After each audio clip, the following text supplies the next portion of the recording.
Yan guys, pag wala ka magawa, mag-exercise ka guys. Exercise tayo guys. Linisan natin ang ating ano.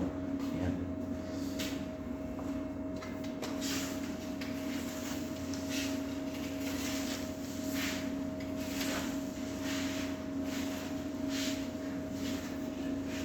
Yan guys. Exercise lang to guys. Pag gusto mong magsip-sip sa manager mo, ganito ang gagawin mo. Yan. Kunwaring linis-linis ka ba? Ang magtamaan, huwag magagalit. Kung gusto mo magsip-sip sa manager, ganito ang gagawin mo. Ay, gusto mo magsip sa kumpanya, ganito ang gagawin mo. Huwag magalit ang matamaan. Yan. Yan ang gagawin mo, guys. Yan. Gusto mo magsip-sip, kung linis-linis ka dito sa ilalim. Yan.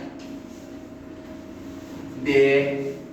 Kung gusto mo, magpainit ng katawan. Para init yung katawan mo, linis-linis ka dito sa ilalim mo. Yan. Map-map ka.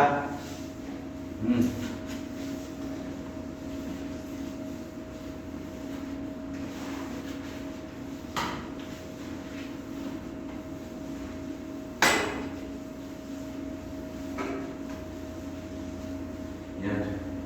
Kasi wala ang gaanong sasakyan ngayon. Magpainit tayo, maglinis tayo dito sa ilalim para malinis tignan.